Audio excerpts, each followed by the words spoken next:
Sejam todos muito bem-vindos de todos os lugares do país e do planeta. Olha que delícia! Essa nossa atividade, a palestra do dia de hoje. Antes de iniciarmos, existem alguns recados que nós gostaríamos de compartilhar com vocês para aprimorar a participação dentro do evento. O tempo previsto da palestra é de mais ou menos 1 hora e mais alguns minutos para discussões em relação ao tema, então contamos aí com 1 hora e 20. Como boas práticas do fórum, né, quando após a palestra for possível colocar perguntas ou agradecimentos, vocês podem usar o próprio aplicativo, onde tem aquelas 3 setinhas. Clicando nele vai aparecer essa tela, e no bate-papo vocês podem inserir suas perguntas, que conforme for, após a palestra, a gente for lendo as perguntas e for necessário, a gente abre o áudio aí para as pessoas poderem conversar, mas vai ser o nosso meio de interação para as perguntas após a palestra. Durante a palestra, nós vamos manter os microfones fechados para uma melhor apresentação e participação da dissertação do nosso palestrante. E durante as perguntas, caso o seu microfone esteja aberto, por favor, sejam rápidos em seus comentários e falem os assuntos pertinentes ao tema do dia, para dar oportunidade para as outras pessoas, e façam agradecimentos por escrito no chat, que, se for possível, nós leremos no mesmo dia ou enviaremos para o palestrante. Uma informação que é importante saber é que essa atividade ela está sendo gravada para os registros dos arquivos da MORC GLP, razão pela qual todos os participantes aceitam ceder seus direitos de imagem. Os presentes que não quiserem ter sua imagem exposta podem voluntariamente manter as suas câmeras e microfones desligados para fins de privacidade. Lembramos a todos os presentes de que a abordagem utilizada nessa palestra se refere ao estudo e à pesquisa do palestrante e não representa a palavra oficial da Ordem Rosa Cruz AMORC. Após a apresentação, teremos aquele espaço para perguntas e respostas. Desta forma, pedimos que utilizem o chat para deixar os seus comentários. E para aqueles que não são membros, fráteres e sorores, é importante saber a missão e o propósito da Ordem Rosa Cruz AMORC. Ela é uma organização internacional de caráter templário, místico, cultural e fraternal, de homens e mulheres dedicados ao estudo e aplicação prática das leis naturais que regem o universo e a vida.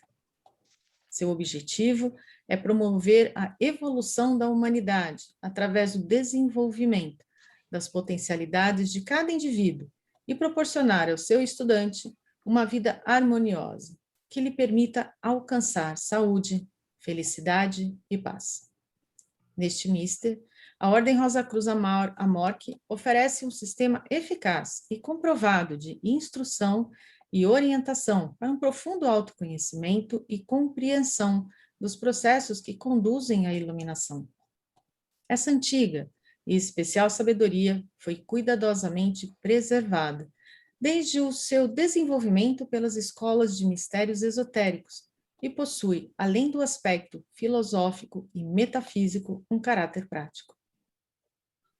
A aplicação desses ensinamentos está ao alcance de toda pessoa sincera, disposta a aprender, de mente aberta e motivação positiva e construtiva para isso. Boa noite, amigos, fratres, sorores. Boa noite a todos que pela primeira vez participam conosco e a todos que vêm acompanhando quinzenalmente as atividades da loja Rosa Cruz Campinas AMORC. Sejam todos muito bem-vindos.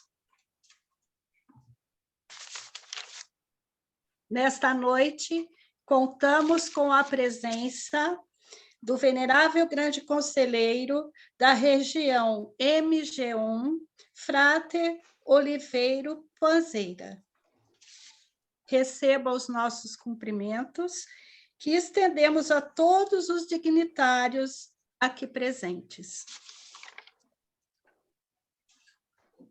Nós, Rosa Cruzes, sempre iniciamos as nossas atividades com uma invocação.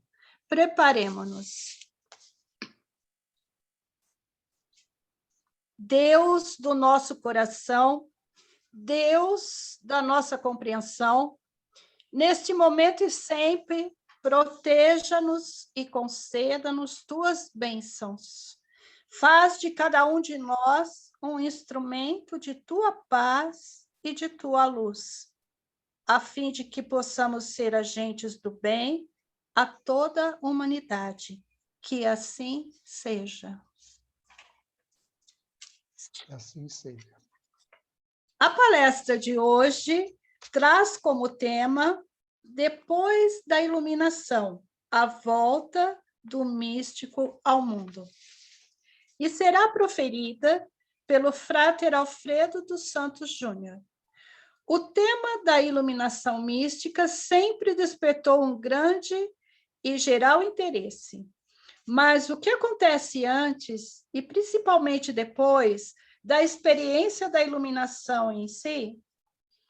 Nesta palestra, vamos procurar refletir sobre esses pontos, a partir dos relatos místicos e da visão da ciência sobre o tema.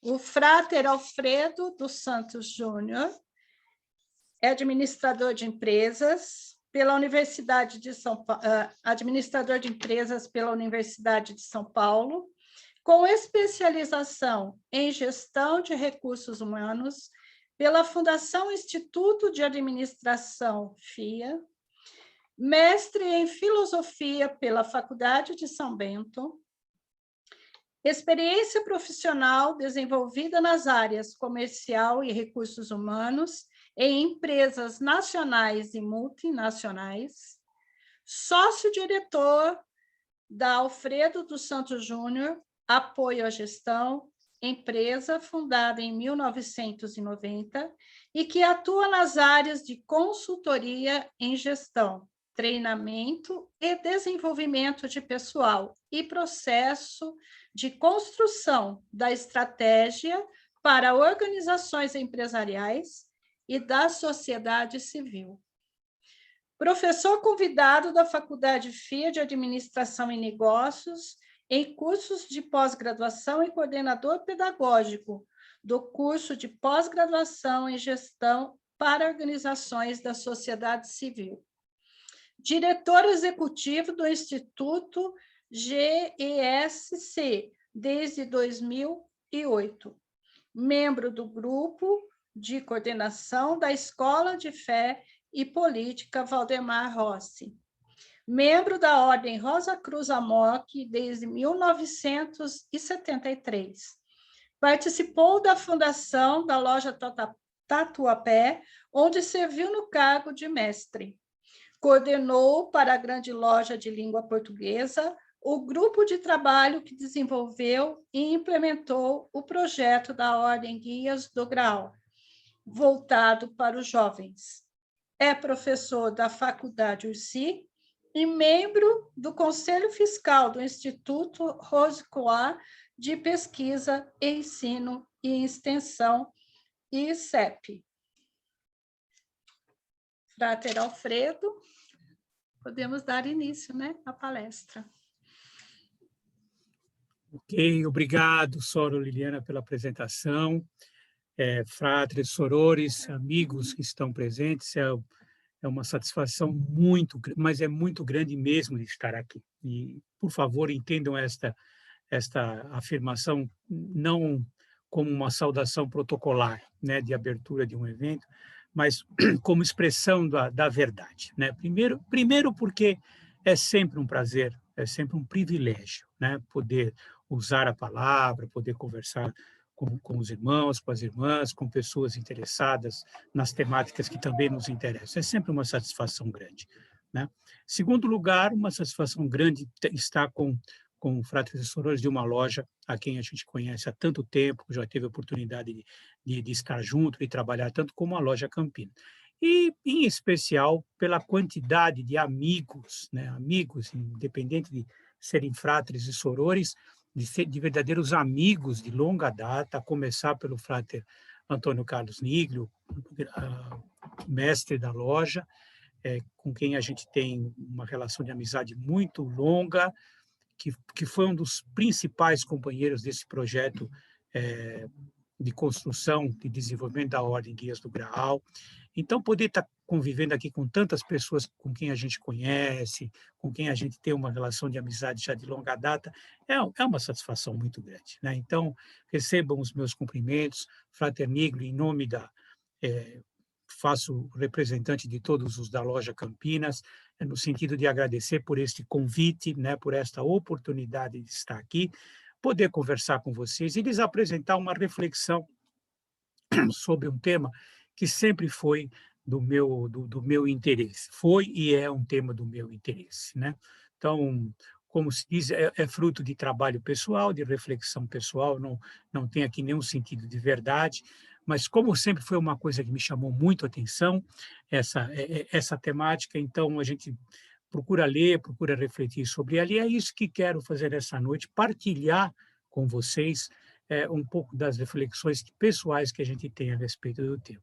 Eu espero que lhe seja agradável, né, esse convívio nesse espaço de 1 hora e pouquinho que nós vamos estar juntos aqui.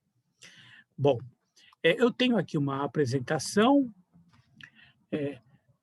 vou fazer a apresentação, vou partilhá-la.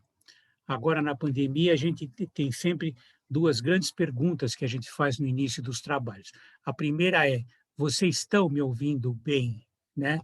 E a segunda é: estão vendo o slide que eu estou projetando? Quer dizer, se vocês tiverem visto, a gente já caminhou a metade. Tudo bem? Ótimo. Então, eu vou colocar aqui no modo de apresentação, né, para a gente poder começar a conversar. Muito bom. Esse tema, o tema da iluminação, que está ligado a uma expressão muito conhecida por todos nós, que é a experiência daquilo que a gente costuma chamar de consciência cósmica, né? É um tema realmente assim muito interessante. Para mim, pelo menos, sempre foi alguma coisa muito atrativa, né? Uma coisa que sempre procurei conhecer um pouco mais. E uma das coisas, acho que o ponto de partida que a gente pode tomar é que essa experiência ela pode ser encontrada nas origens das grandes religiões, né? Nas origens das grandes religiões, a gente tem sempre a gente vai encontrar uma experiência de contato com a consciência cósmica, né? Uma experiência de iluminação. Então, vai ser assim com Siddhartha Gautama, com o Buda, né? Lá nas origens da religião budista, no século VI a.C., é uma experiência de iluminação, né? que Siddhartha Gautama experimenta. É assim com Maomé, né? A experiência de Maomé de ser arrebatado no meio da noite ao alto de um monte, né? E de lá receber a mensagem através do arcanjo Gabriel, do anjo Gabriel, né? E é também, por exemplo, a experiência mais próxima de nós, vamos dizer assim, do cristianismo, principalmente se a gente pensar na figura de Paulo. Eu vou me referir várias vezes aqui à figura de Paulo e à experiência de Paulo, porque ela é assim emblemática, né? Ela é realmente emblemática quando a gente pensa num processo de iluminação, né? E nas consequências, na experiência da iluminação. É claro que, para mim, pelo menos que tenho minhas raízes, minha vinculação ligadas ao cristianismo, é mais fácil de compreender em função exatamente desse histórico de vida. Mas, de qualquer forma, me parece que, para quem estuda a questão da iluminação, do contato com a consciência cósmica, a experiência de Paulo no século I, né, é uma experiência assim, muito significativa. Muito tempo se perguntou, né, se, afinal de contas, o que a experiência era? Era o ser humano que se elevava ou era o divino que, de certa maneira, vinha fazer contato? Hoje se aceita que realmente é um encontro, né? É um encontro, é um momento onde o humano se eleva, né? E o divino se projeta, né? Então, é um encontro realmente de duas vontades, né? De 2 desejos, de 2 experiências, uma divina e uma humana, que se encontram num determinado momento. Agora, o que a gente sabe também é que quem passa pela experiência tem a sua vida completamente alterada.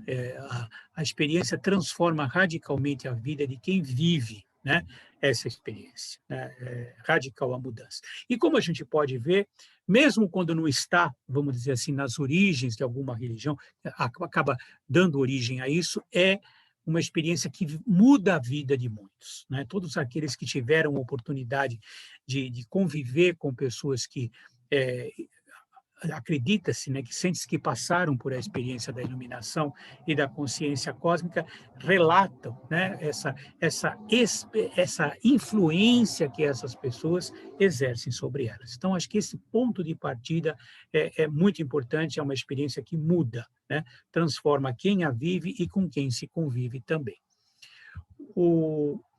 Durante muito tempo, essa experiência esteve confinada, vamos dizer assim, ao âmbito das religiões, né, e das organizações que estudam e que praticam misticismo, né? Quem está ligado à espiritualidade de um modo geral. Durante muito tempo, ela foi uma experiência, vamos dizer assim, circunscrita, né, estudada, né, nos meios ligados às religiões e à espiritualidade. De um tempo para cá, principalmente no século XX, passou-se, né, ela passou a ser objeto também de interesse pela ciência, né, principalmente pelo ramo da psicologia que nós conhecemos como psicologia transpessoal, né? Essa figura central, essa fotografia está aqui, é de um pesquisador que trabalhou muito sobre o tema, que é o Stanislav Grof, né? Até porque ele tem uma experiência em casa. A esposa dele, Cristina Grof, é alguém que passou por essa experiência, né? Que teve todas as características de uma experiência de contato, de uma iluminação, e que, de certa maneira, despertou ainda mais o interesse do Grof de pesquisar. Grof tem muitos livros publicados a respeito, livros interessantíssimos, né? Porque ele avalia, né? Ele analisa, ele estuda esse fenômeno, ele não descarta as questões espirituais de maneira nenhuma, mas ele busca trazer isso para o domínio da psicologia, né? Quem se interessa por isso, vale a pena conhecer um pouco mais o trabalho, o ramo da psicologia transpessoal e os trabalhos do Grof, né? Hoje é um tema muito estudado, muito interessante, né? Que vale a pena para quem conhece, que queira se aprofundar a respeito disso. Quais são, né? Quais são as características, né, que a gente pode elencar a respeito da experiência como um todo, né? Emergindo desse estudo, tanto do lado místico como do lado da ciência, o que a gente pode identificar como características? Sabe, não estamos falando aqui de coisas matemáticas exatas, mas esse grupo de características estudadas, elas parecem ser comuns, né? Comuns a todas as experiências de iluminação. Então, quais são essas experiências? Vamos lá. Bom, em primeiro lugar, né, a sensação de unidade. Quem passa pela experiência tem uma sensação, um sentimento, né, de fusão com o todo, né, com o todo. Sem a perda da identidade. Isso é uma coisa importante, quer dizer, não existe a diluição do eu, né, não existe a diluição do eu nesse todo. Existe essa sensação de fusão, né, mas sem que seja perdida aquele que passa pela experiência, ele continua mantendo, ele sabe que ele é ele, né? Mas ele experimenta esse sentimento de fusão. Uma outra característica é a inefabilidade. O que significa isso? É muito difícil de descrever a experiência, muito difícil. Há um sentimento de sagrado, a pessoa sabe que está vivendo alguma coisa transcendente, né, que vai além da realidade diária, da sua realidade comum diária, né? Mas na hora de voltar e descrever é muito diferente. Até porque a experiência se expressa em símbolos, né? Também para a pessoa. E nós sabemos pelo estudo que cada um, o nosso cérebro está preparado para traduzir essa experiência em símbolos que a gente conhece. Ele não vai inventar símbolo nenhum, ele vai buscar no estoque da nossa memória símbolos que expressem melhor essa experiência que se está vivendo. Então, a gente nunca vai encontrar duas experiências iguais, né? Nós nunca, na descrição, mesmo com... Primeiro que é difícil de fazer isso em palavras. Segundo lugar, que mesmo com o emprego de símbolos, cada um vai ter a sua forma de expressar, né?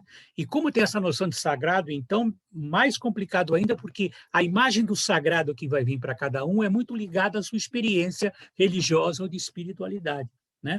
Alguém ligado ao Islã vai ter uma experiência com uma figura, com Maomé, ou com uma figura do Islã.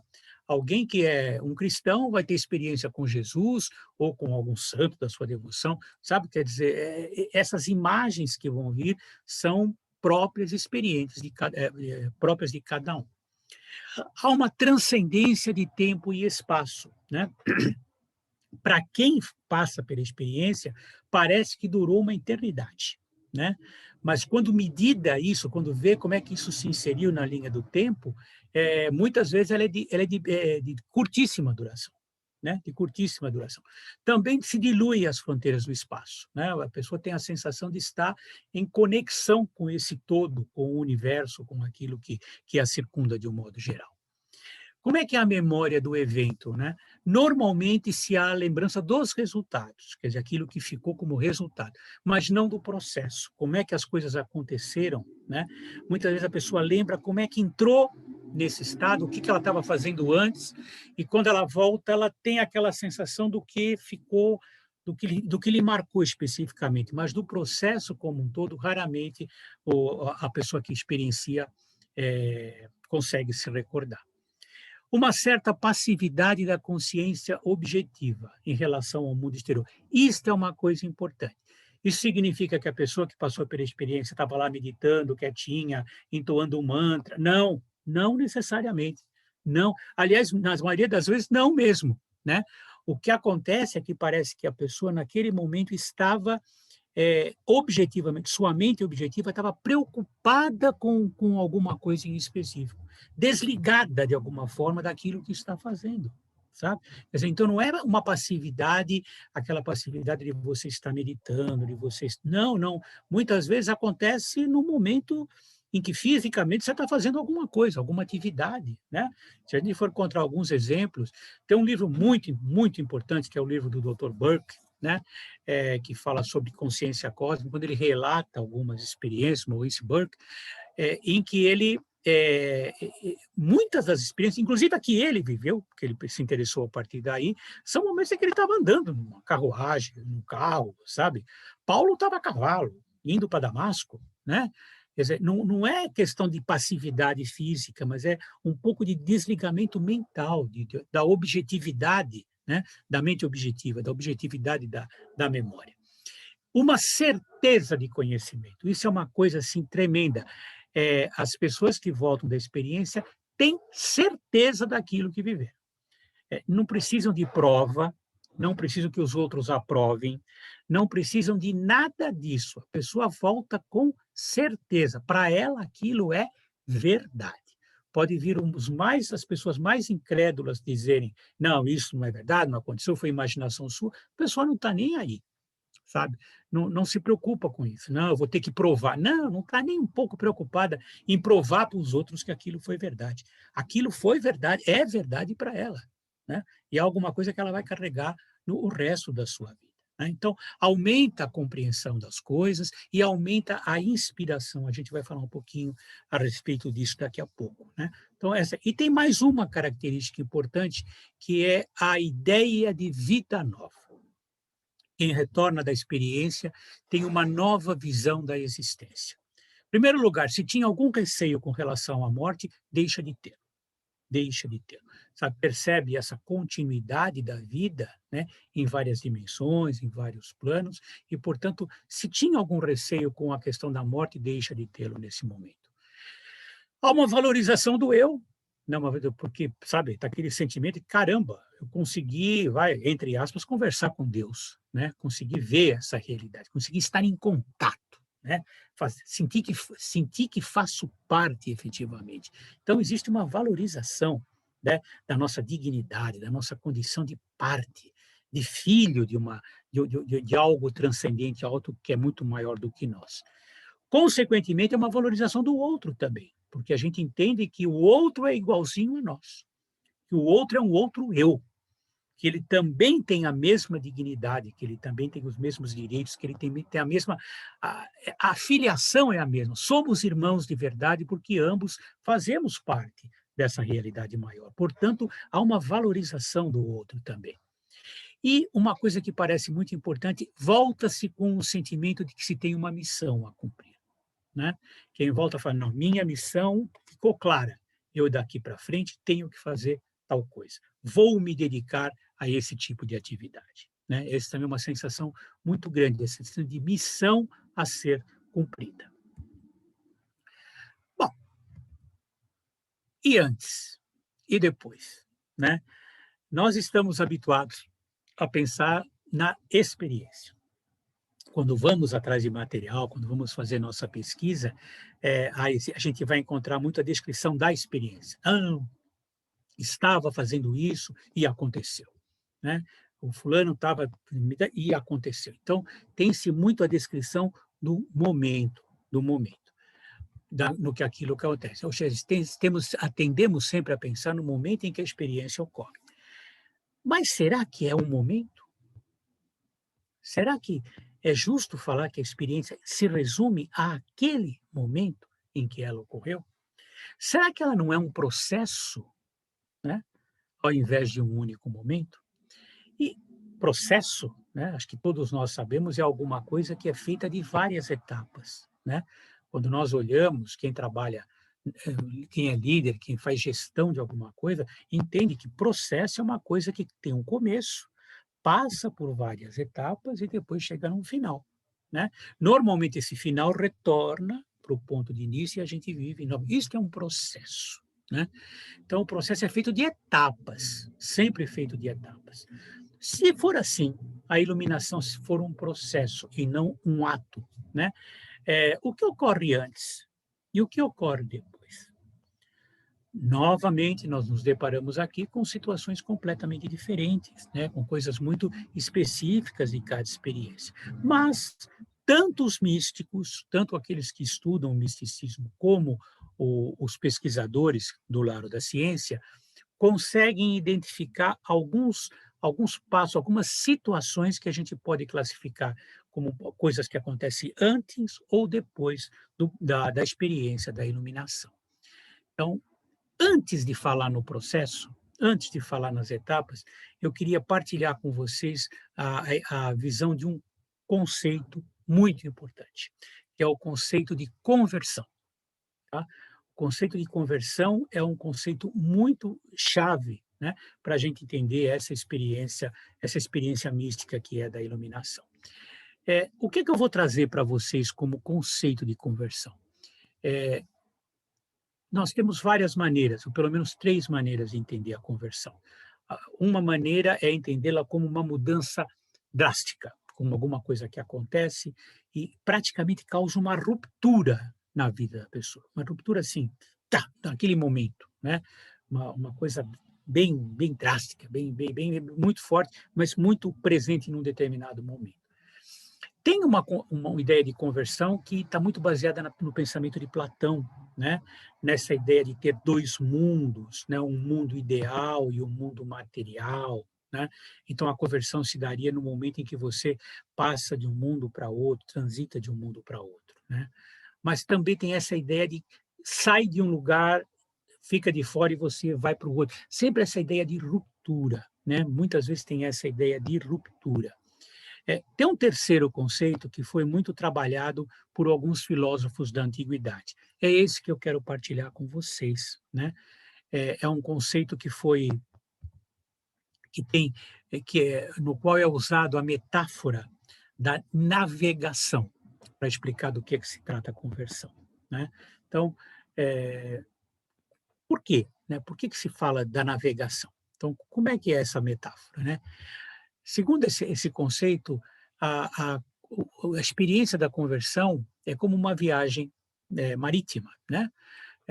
Primeiro tem a questão do trajeto. Numa viagem você tem o trajeto, A primeira ideia é que tem um trajeto, né, para você fazer nessa viagem. Sêneca, um filósofo estoico do início da nossa era, do primeiro ano da Era Comum, da Era depois de Cristo, né, classificava essa viagem como uma fuga de si mesmo. Não era uma fuga de algo exterior, é uma fuga de si mesmo. Ele dizia da servidão que se vive de si mesmo. O que Sêneca quer dizer com isso? Ele queria dizer que nós nos entulhamos de tanta coisa, nós nos entulhamos de tantas coisas que não são necessárias, tantas coisas que não são nossas, que são colocadas em nós, né? Nós carregamos tanto peso nas costas desnecessário, né? Que nós constituímos uma servidão para nós mesmos, né? Então, ele diz que a conversão, né, é uma forma de você fugir de si mesmo, mas não fugir da sua identidade, fugir dessa servidão, né, que nos é imposta de fora e que nós aceitamos com muita facilidade. O outro ponto da navegação é o porto. Quem viaja sai de um lugar e quer ir para o outro, né? Existe um porto, né? E esse porto não pode ser qualquer um. Ele tem que ser, vamos dizer assim, conhecido. É um objetivo que a gente se coloca. De novo, Sêneca coloca aqui que quem não conhece o porto que demanda nunca encontrará ventos propícios. Se você não sabe para onde você vai, não tem vento que vai lhe ser favorável, né? Então, uma viagem, ela é feita com o sentido de se chegar em algum lugar. Uma coisa que não pode ser ignorada é que não vai ser sempre a coisa mais fácil do mundo. Toda viagem envolve perigos, né?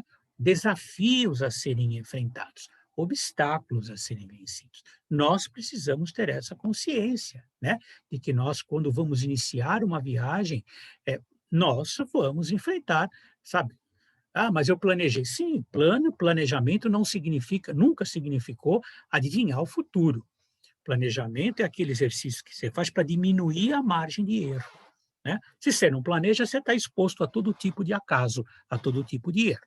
Quando você planeja, você diminui, mas você continua sujeito àquilo que pode acontecer. E muitas vezes isso vai ser manifesto em termos de obstáculos que você precisa vencer. Com isso, uma viagem também, para quem vai empreender uma viagem, principalmente quem vai conduzir a viagem, precisa dominar uma técnica, né? Uma técnica.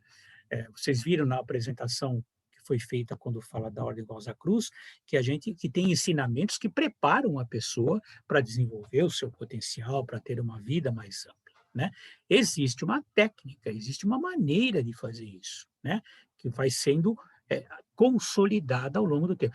Ou seja, não adianta só ser entusiasmado, né? Ser entusiasmado é importante, acreditar, ser motivado, achar que vai dar certo é muito importante. Só isso não basta, né? É preciso que você domine uma técnica para poder levar o seu barco a bom termo. E por último, né, você chega no seu destino, né? O seu destino, o porto final. E no caso da conversão, o que é que os filósofos dizem? É que esse destino final é o próprio ponto de partida, né? Na verdade, eles comparam essa viagem da conversão como alguma coisa que sai de um ponto, circunda, faz toda uma volta, você enfrenta dificuldades e volta para o mesmo ponto. Qual é a vantagem? A vantagem é que você não é o mesmo quando volta, né? A vantagem é que na experiência da conversão, que ele compara da navegação, é que aquele que volta não é o mesmo que partiu. É uma pessoa muito diferente, porque viveu as dificuldades, porque teve que confiar em si, porque teve que exercer uma técnica, teve que acreditar, teve que ter perseverança. Quando ele volta uma pessoa completamente diferente, né? Por que eles trouxeram essa metáfora, né? Essa metáfora, eu acho ela importante porque é exatamente aquilo que a gente pode pensar no que acontece na experiência da iluminação, né? Então, os convidei a enxergar a experiência como se fosse um processo. Então, o que acontece antes da experiência e o que acontece depois, né? De novo, aqui o que a gente tem são pesquisas, são estudos, são verdades absolutas, né, a respeito disso, feita tanto pelo pessoal que estuda misticismo, que pesquisa misticismo a sério, né, não, sabe, com fantasias mais a sério, como também pela ciência, que não é dogmática, extremamente materialista, de dizer, não, se o fato é assim, não acontece, sabe? Então, quer dizer, quais são os pontos que a gente hoje já pode reconhecer? Primeiro lugar, antes da experiência, quem vai passar pela experiência, mas ainda não sabe, tem um sentimento de inquietação. De inquietação. Há uma sensação de que a vidinha que você está vivendo é pouca, sabe? Que existe mais para ser vivido, que não pode ser só isso aqui que eu estou vivendo, sabe? Então tem essa inquietação de que eu quero mais, eu preciso mais, sabe? Só consumir, só ter, só isso não está me bastando, sabe? Só praticar uma espiritualidade, uma religião mecanicamente não está me bastando, né? Eu preciso de mais, né? Então tem essa inquietação. A ideia de que tem um potencial a ser despertado e utilizado. Você percebe que tem alguma coisa a mais que você pode fazer, que pode se tornar. Aristóteles costumava dizer que uma das maiores fontes da infelicidade é quando uma pessoa sente que tem um potencial para ser desenvolvido e que o meio não deixa que ela desenvolva esse potencial. Quando o meio a cerceia, sabe? Então, ele dizia que essa é a maior fonte de infelicidade que a gente pode experimentar, né? Então, nesse momento de inquietação, acontece isso com a pessoa. Ela sente que tem mais e que, por alguma razão interna e externa, as coisas não estão acontecendo. Aí advém uma decisão de mudar, né? Fala, não, chega, eu vou romper com esse meu modo de vida, eu vou fazer diferente, eu não aguento mais isso aqui, eu vou fazer diferente. E aí tem dois problemas. Primeiro é a própria incompreensão dela mesma. Será que é isso mesmo? Será que eu não estou me iludindo? Será que eu devo mesmo me lançar nessa aventura? Será que eu devo correr esse risco? É o que os místicos costumam chamar de noite escura da alma, né? Aquele momento de profunda crise, aquele momento de que você não sabe se é certo, você não sabe se você fica, se você vai, sabe? Momento de muita indefinição, de muito medo, né? De se abrir para a experiência. E também a incompreensão dos próximos, né? Muita gente próxima de você não vai entender por que você está vivendo esse tipo de inquietação, né? Pô, mas o que você tem? Está tão feliz, você está aqui, tem emprego, não sei o que, mas não é isso que eu quero mais do que isso. Isso não me satisfaz. Então, muita gente até se afasta de você. Esse cara é muito chato, esse cara não, sabe, ele quer coisas que não estão ao alcance, né? Então, é um período difícil esse em que a pessoa decide mudar, mas ainda não está segura, né, daquilo que vai fazer. E aí, né, o que acontece muitas vezes, o que acontece na história dos grandes místicos, acontece a experiência. Né? Acontece essa experiência da iluminação, o momento em que ele tem essa ideia de unidade e tal, e quando ele retorna, ele volta a outro. Ele volta a outro. E aqui entra uma coisa extremamente importante, né? Era de se esperar que a pessoa que volta ficasse chateada de ter voltado, né? Chateada de ter voltado. Puxa, estava tão bom lá, né? Estava tão gostoso aquele momento de iluminação, de unidade, né? Eu lá falando de igual para igual com Deus, né? Por que eu tenho que revoltar para esse mundinho limitado que a gente está? Não é isso que acontece. A pessoa que passa pela genuína experiência da iluminação, ela volta com vontade para o mundo. Ela não volta, ela não quer se refugiar no alto de um monte e ficar lá sempre. Não, ela volta para mergulhar os pés e as mãos nessa realidade, para realizar a sua missão, aquela que ele percebeu lá. Volta com gosto, volta realmente querendo, sabe, ampliar essa percepção e essa vivência da vida. Quem expressou isso muito, muito bem foi Teresa d'Ávila, né? Que é uma grande mística cristã, né? O catolicismo, principalmente, nunca viu os místicos com bons olhos, é preciso que se diga, né? Ele sempre desconfiou muito dos místicos. Por quê? Porque, em termos institucionais, muitas vezes a igreja se colocou. E olha que estão falando com alguém que tem suas raízes na Igreja Católica, participa dela. Mas é uma crítica que a gente faz para a gente mesmo. Muitas vezes a igreja se colocou sempre como intermediário, né? A pessoa tem que passar pela igreja para poder chegar a essa convivência com Deus. E os místicos sabem que isso não é verdade, né? Que você pode perfeitamente estabelecer esse canal de comunicação. E inúmeros místicos considerados santos passaram por isso. Teresa d'Ávila passou por isso, né? São João da Cruz, que era companheiro de Teresa d'Ávila nisso, passou por isso, assim como Paulo passou por isso, né? Então, sabe, Teresa d'Ávila dizia que Marta e Maria devem trabalhar juntas quando oferecem hospedagem ao Senhor. Acho que vocês, quem tem um pouquinho de vivência maior com o Evangelho, lembra da parábola, lembra da história que é narrada nos Evangelhos, em que Jesus foi visitar a casa de Maria e de Marta. Ele era muito amigo da família, elas eram as irmãs de Lázaro, né? Ele era muito queridas para ele. E no que ele chegou, se sentou, tal, Marta saiu para fazer o jantar, né? Marta saiu para fazer um lanchinho, tal, aquela história. Maria falou, pô, Jesus nunca vem aqui, né? Caramba, eu não posso perder essa oportunidade. Se sentou aos pés do Senhor e ficou conversando com ele. Marta ficou muito brava, né? Marta esperou, chegou para ela e falou, escuta, vai ficar aí? Ela vai ficar aí de conversar com o Senhor tal, enquanto eu me esfalfo aqui para fazer o lanchinho para nós mais tarde? Diz que Jesus respondeu para ela assim, Marta, Marta, você se preocupa muito com as coisas. Você é muito ansiosa. Não disse isso, mas diria hoje, você é muito ansiosa. Você se preocupa muito com as coisas materiais, com o que tem que fazer, com a obrigação, sabe? Aquela pessoa que tem que comer naquela hora. Se não comer naquela hora, parece que vai morrer de fome, sabe? Se impõe em algumas coisas que não precisa, né? E Jesus disse assim, Maria escolheu a melhor parte, e eu não vou tirar isso dela, né? Se você quer continuar aí se esfalfando, é problema seu. Eu não vou tirar isso da Maria. Então, o que Teresa diz é o seguinte, nós temos que ter um equilíbrio na vida, né? Se nós queremos hospedar o Senhor, se nós queremos ter essa relação íntima com Deus, nós precisamos equilibrar o que é tarefa e o que é esse fruir da espiritualidade, esse fruir desse contato, sabe? É um conselho sábio. E a pessoa que volta da iluminação entende isto, entende que ela não vai ficar meditando eternamente, que ela não vai se deixar levar pelo mundo, pela ansiedade do mundo, mas vai ter que procurar fazer esse tipo de equilíbrio.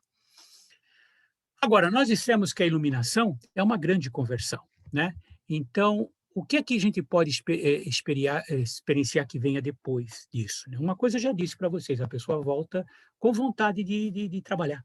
Volta com vontade de trabalhar, não trabalhar simplesmente no seu sustento, nas coisas, mas trabalhar, né, em prol da melhoria das condições. Então, a experiência da iluminação ou do contato com a consciência cósmica é uma grande experiência de conversão, né? A pessoa volta a si mesma, mas volta transfigurada, com a certeza de que existe muito mais do que aquilo que vivemos no dia a dia. Não se é o mesmo de antes da viagem, retorna-se transfigurado ao aqui e agora. É outra pessoa que volta. Uma outra imagem bonita é a imagem de Perceval, que retorna do castelo do rei pescador, dessa vez com o Graal.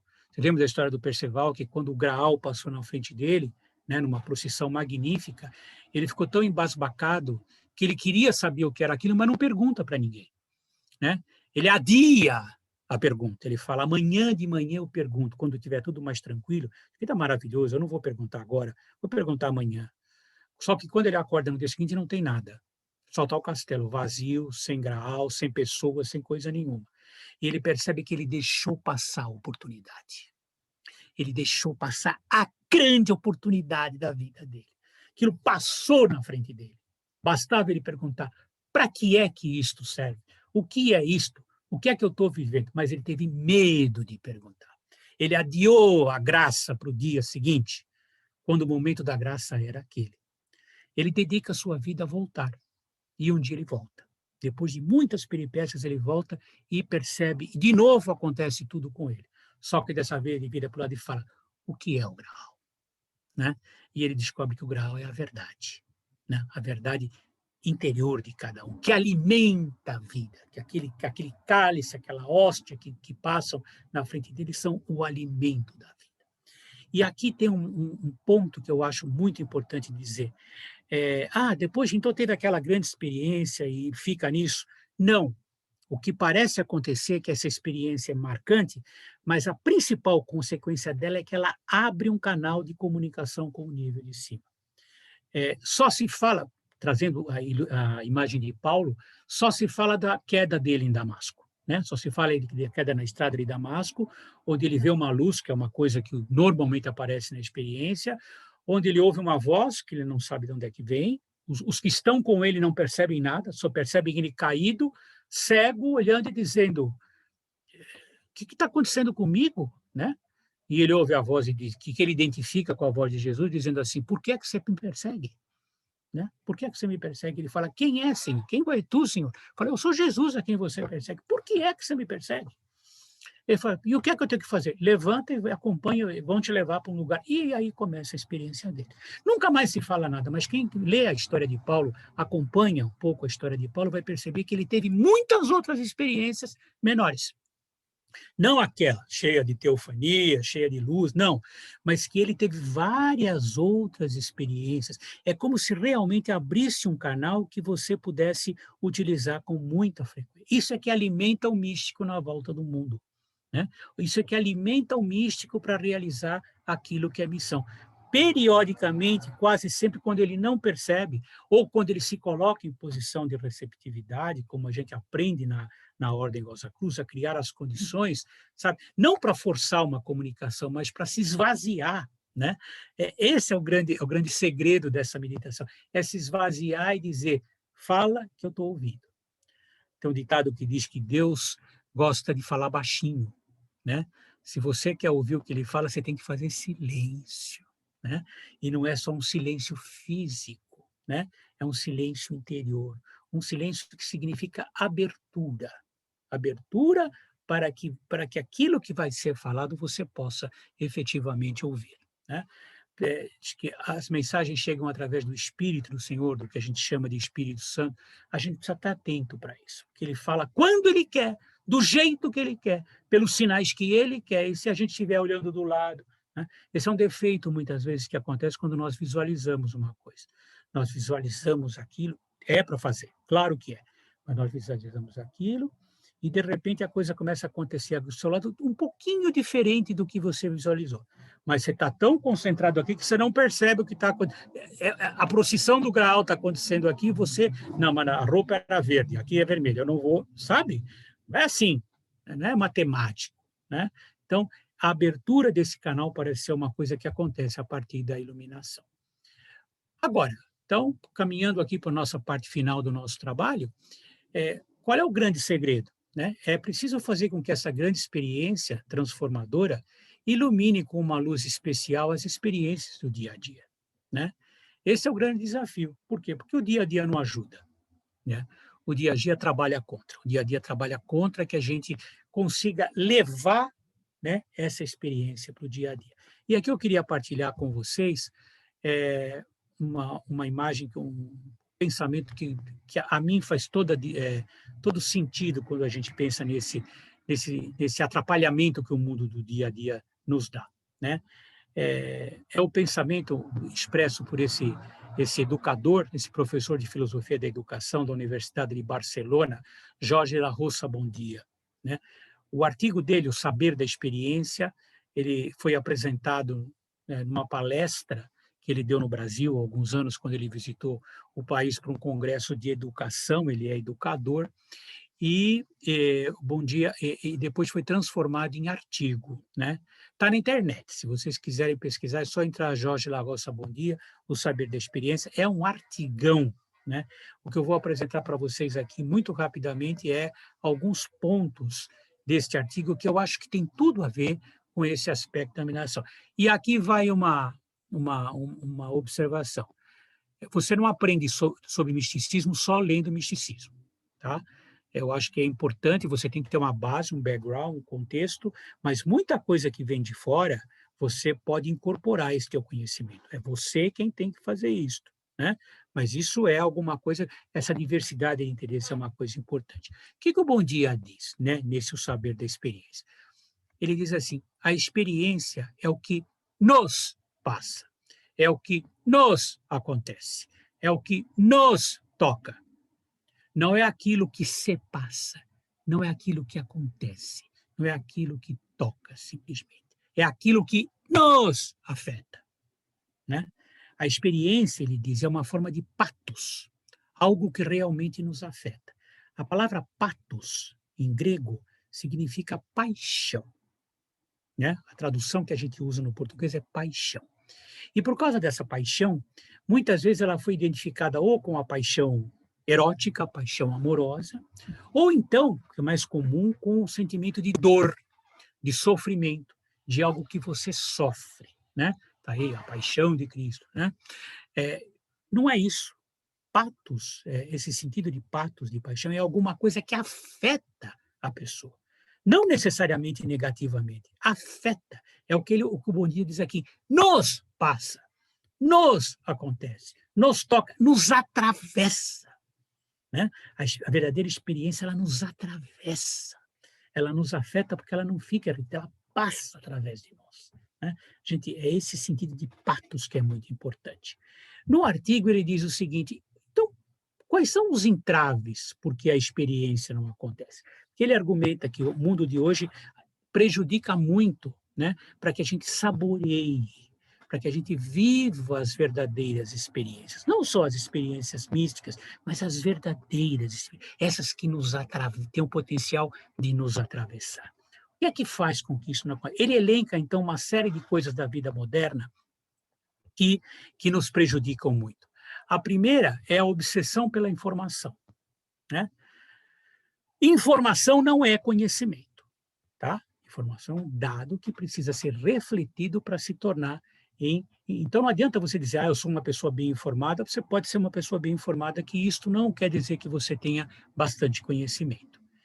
Hoje em dia, nós somos pressionados para nos mantermos atualizados. A todo momento você é cobrado para se manter atualizado, até sobre coisas que você não precisa se manter atualizado.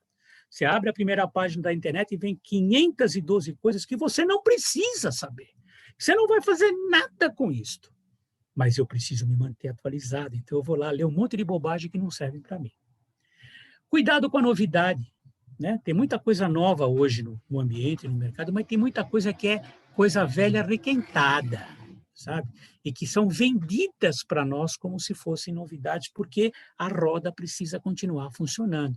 Se a gente não for crítico, a gente cai nessa armadilha de ficar sempre buscando o que é mais novo, mesmo quando não é tão novo assim. Cuidado com as verdades, né? Hoje em dia todo mundo tem a sua verdade, vende isso, tem gente que faz isso de uma maneira muito convincente, né? Verdades, até as da ciência, na sua maioria, são provisórias.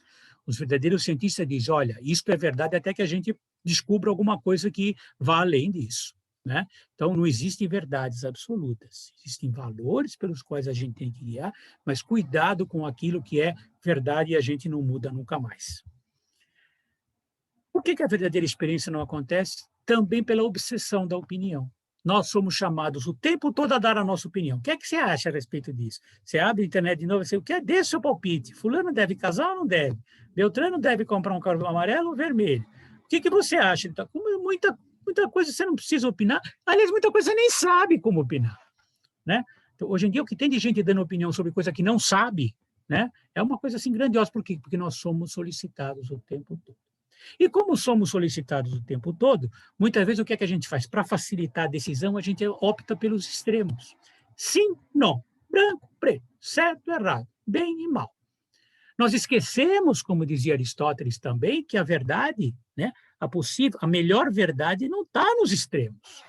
Nada é inteiramente branco, nada é inteiramente preto, nada é inteiramente mal ou bom. Não, a verdade está em algum ponto dessa escala que existe entre os extremos.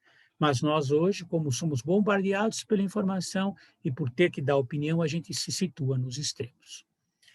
Lembrar que quem se preocupa muito em opinar não ouve, né? Se você está sempre preocupado em responder aquilo que estão sendo solicitado, você para de ouvir, né? Você está tão preocupado em falar que você não ouve. E também não deixa a informação assentar, né? Uma informação, para ser verdade, ela precisa assentar, né? Por isso que na ordem a gente recomenda muitas vezes, quando você está fazendo alguma coisa, às vezes é melhor deixar de lado, um pouquinho, se você puder, e deixar que o teu interior, que o teu subconsciente trabalhe aquilo. Tem nada de mágico nisso. Você tem um repertório de conhecimento que está lá e que precisa ser acessado, mas isso não é acessado assim de pronto, né? É impressionante como, às vezes, você tem um problema, uma questão, a gente diz, vai dormir com ela, né? O travesseiro é bom conselheiro. Por quê? Porque aquilo vai para dentro e é trabalhado por você. Muitas teorias, até científicas, apareceram dessa forma, como se fossem flashes. Não são milagres, são produto de uma reflexão interior que você não comanda, mas que existe. Se você for esperto, você sabe fazer isso, deixar a informação assentar e que o seu inconsciente, seu subconsciente trabalhe sobre ela. Por que a verdadeira experiência não acontece? Pela ilusão da falta de tempo, né? Tempo é o único recurso que é igualmente distribuído para todos os seres humanos. Não importa se você é jovem, se você é velho, se você é rico, se você é pobre, se você é brasileiro, se você é inglês, não importa. O dia tem 24 horas. Tá? Quer dizer, é inescapável essa realidade. Então, se você não tem tempo, é porque você está ocupando o seu tempo de uma forma que talvez não seja a ideal. Ah, não tenho tempo. Não. Tempo você tem. O que você está fazendo é ocupá-lo de uma forma que talvez não seja aquela melhor que você mesmo gostaria, né? Hoje nós temos a tendência, por exemplo, de viver muito no presente, não, momento presente, etc. Quando muitos chamam um pouco olhar para o futuro. Esquecemos que o que nos trouxe até agora foi o nosso passado. Nós somos produtos daquilo que nós vivemos no primeiro dia que estivemos aqui, ou para quem aceita a tese da reencarnação, para aquilo que nós vivemos em muitas outras oportunidades, para chegar nesse momento, né? Então, viver permanentemente no presente ou simplesmente preocupado com o futuro é mutilar uma parte de você mesmo. Um outro problema que nós temos hoje é a tendência de não perder nada. Talvez muitos de vocês estejam assistindo essa palestra com o celular do lado, ligado no WhatsApp, e que muitas vezes você fala, eu vou dar uma distraidinha para ver o que é que está acontecendo, né? Você não dá uma distraidinha. Você para de prestar atenção no que eu estou falando para olhar aquilo lá. Não estou dizendo que você está errado. Talvez seja mais interessante aquilo do que a gente está falando aqui. Mas o que cria, na verdade, isso é aquela sensação de você não pode perder nada. Eu preciso estar aqui, preciso estar lá, preciso saber o que está acontecendo, preciso saber o que está... Sabe? A gente introjetou essa maneira de vida, de estar constantemente querendo saber de tudo o que acontece. Isso gera ansiedade. Ansiedade, né? Você vive permanentemente ligado. Se você se deixar abarcar muito, você vai acabar tendo aquela perda de memória, sabe? Você foi naquela palestra, viu tanta coisa que quando você deixa o auditório, você não lembra nem onde deixou o seu carro, sabe? Tem sobrecarga de informação, como dizem os estudiosos, sabe? A memória fica tão abarrotada que ela, nesse afã de querer processar as coisas, ela às vezes esquece algumas coisas que são importantes. E quem vive no presente despreza a tradição, né? Muitas vezes. Tradição é uma coisa velha. A gente esquece que a tradição, que o sentido da palavra tradição vem do latim do verbo tradite, que significa entregar. A tradição é alguma coisa que entrega uma coisa do passado para o momento presente, né? Como dizia Gustav Mahler, não se trata de adorar os ossos ou as cinzas, mas manter o fogo aceso, né? Então, tradição é aquilo que traz, né, essa ancestralidade, essas coisas que foram pensadas por outros seres humanos no caminho para a nossa realidade. Então, cuidado com o viver no presente. E, por último, ele diz pelo excesso de trabalho. Claro que nós estamos falando aqui, nós estamos falando para as pessoas não trabalharem, ou não darem atenção ao trabalho. Não é isso. O que ele diz hoje é que a nossa sociedade transformou o trabalho na ambição de dominar a natureza. Nós não nos contentamos mais em viver com a natureza. Nós não conseguimos em sermos a natureza, porque nós fazemos parte dela, né? Somos a natureza. Não, nossa ambição é transformar a natureza. Isso nos dá trabalho. E quando a gente coloca essa única visão em termos de trabalho, nós estamos deixando uma parte importante de nós mesmos sem atenção, sem cuidado. Nossa sociedade de hoje também é uma sociedade de competição. Você não joga, você tem que ganhar. Você não ajuda, você tem que ser melhor. E, se possível, ser o melhor. né? É isso que nós passamos muitas vezes para os nossos jovens, para as nossas crianças. Você tem que ser melhor dos outros, você tem que ganhar.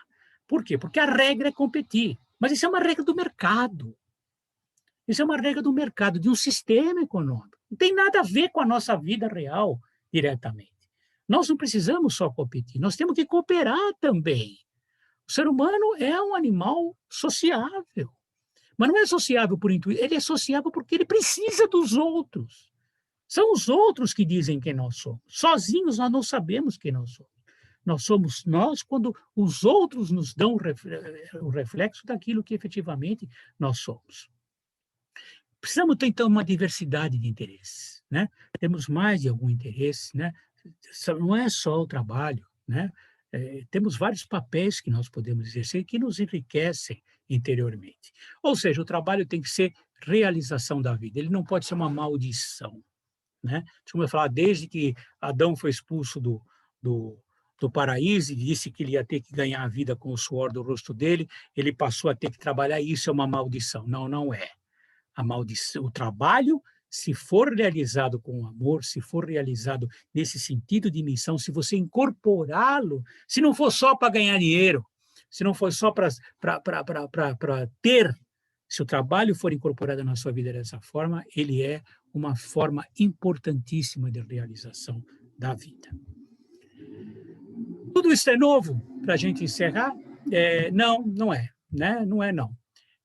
Se nós tem que eu queria partilhar com vocês para como ponto final, tem um pensamento que vem da antiguidade, né, que chama-se o cuidado de si, que já falava nisso há algum tempo, né? A origem desse pensamento, desse sistema de ideias, vem também na Grécia Antiga com Sócrates, né? A gente disse o seguinte: toda vez que a gente fala em Sócrates, a gente diz assim, sim, aquele cara do conhece-te a ti mesmo, né? Em grego, gnostiauton. Sim, é verdade. Todo mundo fala no conhece-te a ti mesmo. Só que esquecem que no mesmo lugar onde estava escrito conhece-te a ti mesmo, tinha uma segunda frase que dizia assim, cuidar de si mesmo, ocupar-se de si mesmo. Epimeleia real tu, né? As duas frases têm que ser juntas. Conhece-te a ti mesmo, para quê? Para que você se ocupe de você mesmo, para que você dê atenção a você mesmo. Mas isso não é egoísmo? Não, isso é uma forma de fazer com que você se fortaleça, né? Esse cuidar de si, ter cuidado por si. Esse é um conceito que veio desde Sócrates e vai ser muito enriquecido desde o século V, desde essa época, pelos filósofos cínicos, epicuristas e estoicos. Atingiu o auge no século I da nossa era com os estoicos romanos, né? O estoicismo viveu um período grego, né? Depois teve um período de expansão entre essas datas, e tem um apogeu muito grande, né? No século I. Quem estuda um pouco sabe até que houve influências grandes do pensamento estoico no próprio pensamento cristão, principalmente através dos principais filósofos dessa época, Sêneca, Epiteto e Marco Aurélio, né? Quem quer conhecer um pouco mais sobre isso, tem um arcabouço ético muito interessante na filosofia estoica do período romano e, principalmente em Sêneca, está muito bem trabalhada essa questão do cuidado de si. Quais eram as práticas do cuidado de si? Muito rapidamente, que eles já pregavam naquela época, né?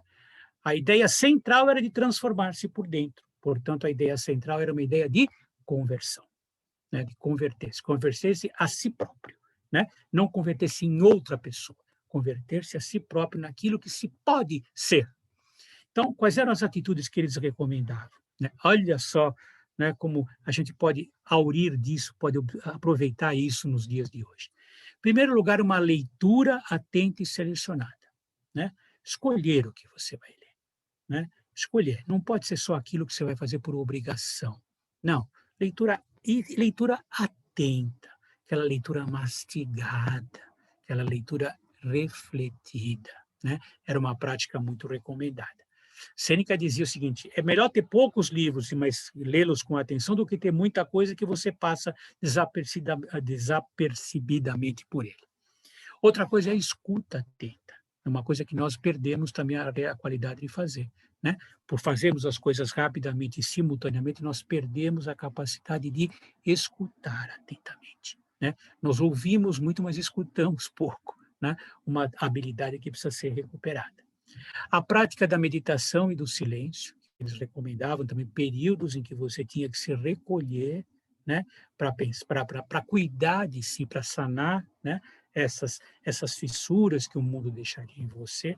E o exame de consciência, a autoavaliação. Os estoicos recomendavam que todo dia, ao levantar, você dissesse: o que eu tenho para fazer? Tenho para fazer isso, aquilo. Vou tentar fazer isso dessa forma. E, principalmente, Marco Aurélio dizia isso. E que, ao deitar-se, você, antes de dormir, você dissesse: o que eu fiz? O que deu resultado? O que eu não fiz? Por que não deu resultado? Né? Essa é que eles chamam de exame de consciência, não pecado, nada disso, né? Autoavaliação, aquilo que efetivamente você vê. E ele dizia que muitas vezes isso era tão importante que ele, de manhã, num dia muito frio, que ele tinha que acordar, é claro que você preferia continuar debaixo das cobertas, né? E ele dizia para si mesmo: foi para isso que você foi criado? Você é um homem, no sentido de ser humano, que foi criado para permanecer quietinho, aquecido debaixo das cobertas? É essa a tua tarefa como ser humano? Não, você tem algo para fazer. Então levanta e faz bem feito. E mais tarde deixa que o próprio julgamento teu diga se você fez isso ou não fez bem feito. E uma outra prática que eles aconselhavam a gente a fazer, que também a gente perdeu, que é a prática da parresia, né? Parresia é o franco falar. Mas não é essa franqueza que a gente tem hoje nas redes sociais, né? Toda vez que alguém diz que vai ser franco hoje em dia, provavelmente ele está querendo dizer que ele vai ser estúpido, que ele vai ser indelicado, que ele vai ser grosseiro. Não. O franco falar é aquilo que você fala com tranquilidade no momento certo, mesmo correndo o risco de não agradar, mas porque é teu dever falar, né? O maior exemplo disso, que é dado na literatura, é o exemplo de Platão, que foi chamado por um tirano para avaliar as práticas de governo dele. E lá pela Santa falou: então, você acha que eu sou um tirano? Platão pensou assim: se eu falar que não, eu não estou sendo fiel a mim mesmo. Se eu falar que sim, ele vai me vender como escravo. Né? Era a punição que ele ia ter. Ele correu risco, quase foi vendido por escravo. Só não foi porque o filho acabou interrompendo, impedindo que ele fosse. Mas então, falar franco, ser franco, falar qualquer bobagem, quando você não tem nenhuma responsabilidade sobre isso, não é parresia. Parresia é quando você fala mesmo correndo o risco de não agradar. Mas você fala porque é um sentimento que te cobra, que para quem você está falando é um sentimento de lealdade. Você está sendo leal àquela pessoa, dizendo para ela o que você acha que não está certo, né? Então, essa era uma prática recomendada. Ou seja, o cuidado de si implica também no cuidado dos outros. Quem passa pela experiência da iluminação volta transformado, converte-se a si mesmo, aprende a cuidar melhor de si, mas compreende que é seu trabalho também cuidar dos outros, né? Compreende que deve trabalhar pelo bem comum. E esta é a mensagem com a qual eu queria encerrar. O que é o bem comum? O bem comum é o conjunto das condições estruturais da vida social que permite aos grupos, tanto aos grupos como a cada indivíduo, realizar mais plena e facilmente o seu potencial. Lembra do Aristóteles? Todos nós temos um potencial. Todos nós temos um potencial a ser desenvolvido. Muitas vezes, esse potencial não está sendo desenvolvido. Por quê? Porque as condições estruturais da vida social, a vida em torno de nós, não estão permitindo que esse potencial desabroche. Qual é a nossa condição de místicos? Qual é a nossa obrigação de místicos?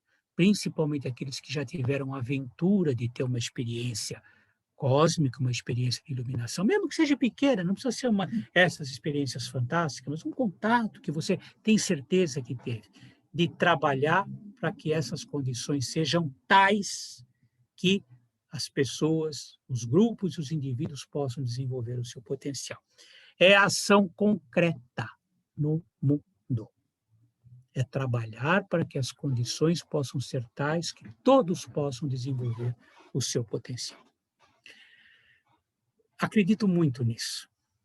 Pessoalmente, acredito muito nisso. Eu acredito que o bem comum é o caminho para aquilo que Jesus chamou de reino de Deus. Acredito que um mundo onde as condições são tais que as pessoas possam realizar o seu potencial é a prefiguração do reino de Deus, né? A prefiguração do reino de Deus. Então, aqui fui colher algumas frases tiradas dos evangelhos que falam sobre o que é o reino de Deus, né?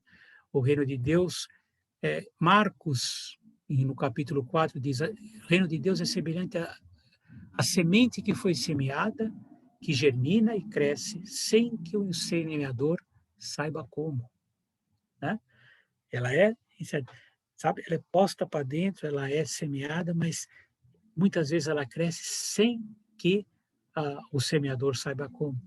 O reino de Deus é semelhante a um grão de mostarda, a menor das sementes da terra, que quando cresce, ela é muito pequenininha, muito a menor das sementes, segundo eles, mas que quando cresce se torna a maior das hortaliças e deita muitos ramos. O reino de Deus é semelhante ao fermento que a mulher põe na farinha, até que tudo ficasse fermentado.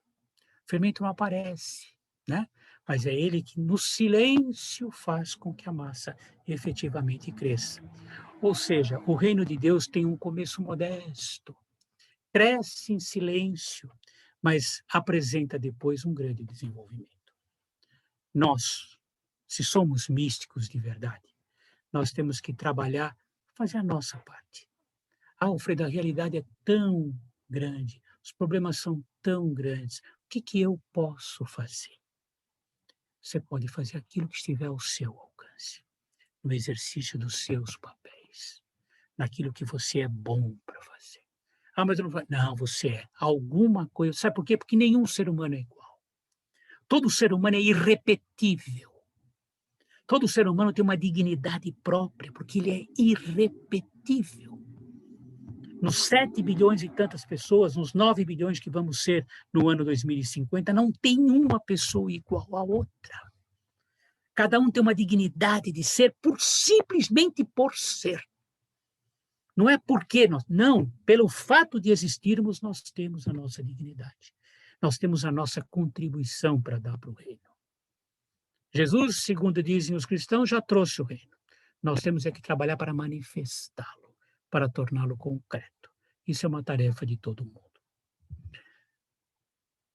Nossa missão como místicos é trabalhar para manifestá-lo. E aqui encerro com um pensamento de Louis-Claude de Saint-Martin, que diz assim: pensamento, vontade e ação são faculdades que o homem possui, em estado latente, e depende só dele despertá-las e utilizá-las.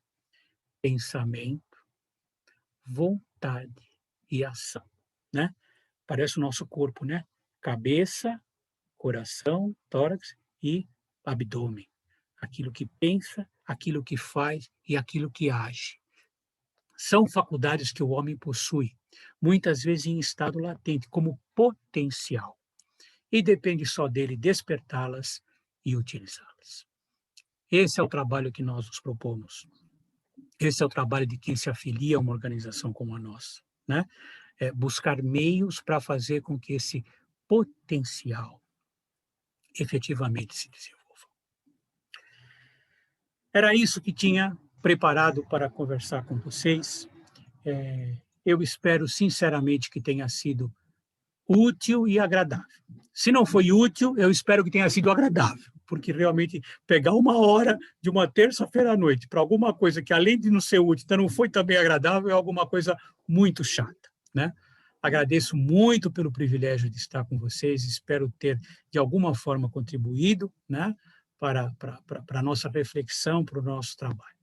E fico à disposição para alguma questão, alguma coisa que julguem interessante. Alfredo, Pois não. obrigado. A palestra foi maravilhosa. Eu queria, antes de passar a palavra a todos, né, dizer que nós temos na nossa sala o venerabilíssimo grande mestre Frater Hélio de Moraes e Marques, que tem a palavra, caso assim o deseje. Boa noite a todos. Boa noite, Frater Níglio. Boa noite, Alfredo. Temos a alegria, mais uma vez, de parabenizá-lo, saudá-lo por ocasião desse belo trabalho. E eu acho que a objetividade da exposição, por um tema muito especial e místico, né? Porque essa questão é uma questão que todos nós, de certa forma, apreciamos muito, e me lembrou bastante o encerramento, a experiência que os martinistas têm no grau SI, quando se tornam martinistas em tese, né? no terceiro grau.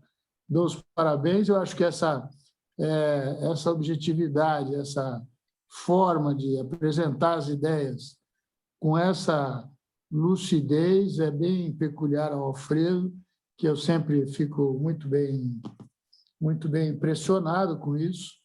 E normalmente a gente vê o Alfredo falando de temas que, na verdade, eles são convergentes por conta da questão dessa visão crítica da sociedade, de todos os outros aspectos que ele tem trabalhado bastante nos últimos tempos. E esse tema ele conseguiu, de certa forma, muito interessantemente colocar junto com esse tema nesse desfecho. Parabéns, Alfredo, parabéns, Loja Campinas, Frater Níglio, e a todos o meu fraternal abraço. Meus melhores votos de paz profunda.